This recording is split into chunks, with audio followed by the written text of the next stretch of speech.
The Snowman, the book of the classical film, based on the story by Raymond Briggs.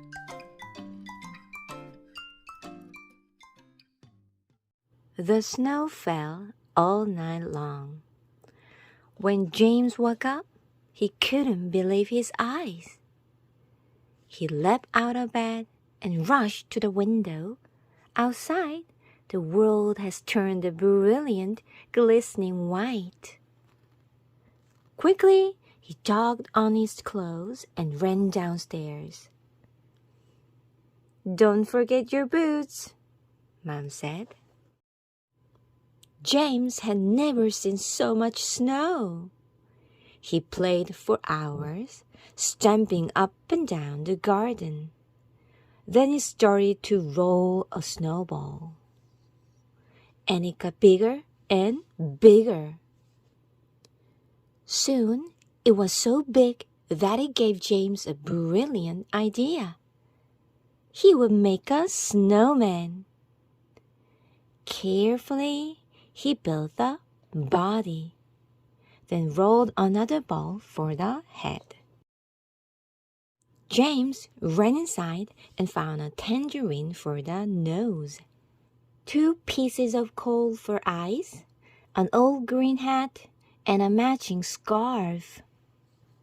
Last of all, James gave his snowman a great big smile. He was perfect. "Time for dinner," Dad called. All evening, James sat by the window so that he could gaze at his wonderful snowman. He would have stayed there all night, but it was soon time for bed. As he brushed his teeth, James took one last look at his snowman. He snuggled down in bed. I hope he's still there in the morning," he thought, and he drifted off to sleep. In the middle of the night, James woke up and he remembered his snowman. He crept downstairs. As he looked out at his snowman, the most magical thing happened. The snowman came to life.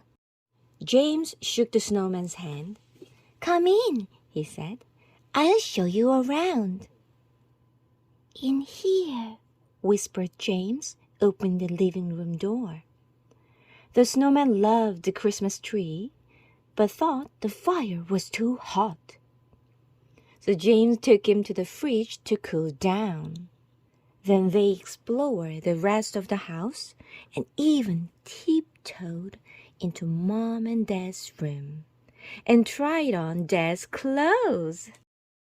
"Perhaps we'd better go back outside," said James.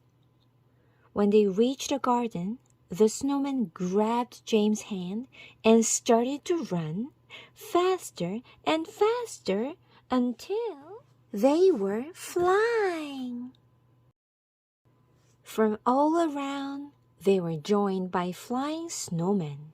Together, they flew over the city, out to sea, and on, until, at last, they landed at the North Pole. The snowman led James through the trees towards a clearing. James couldn't believe his eyes.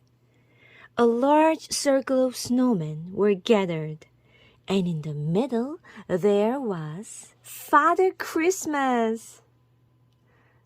"Just in time," smiled Father Christmas. "The party is about to start." And what a party it was! James and the snowman danced all night long. As the first rays of sunlight appeared over the hills, Father Christmas handed James a parcel. "For me?" James gasped. It was a soft blue scarf, beautifully decorated with snowmen. "Oh, thank you!" cried James. He gave Father Christmas a big hug, and then it was time to go. James and the Snowman soared into the air and flew towards home. When they arrived, it was nearly morning and time for James to go back to bed. When they arrived, it was nearly morning and time for James to go back to bed. James didn't want to leave his friend, but he knew it was time to say goodbye. With one last look at the snowman, James went inside and upstairs to bed. Happy and exhausted, he fell asleep. In the morning, James's first thought was of the snowman. He jumped out of bed and raced down the stairs, past Mom and Dad, out the door, and into the garden. But the snowman had gone.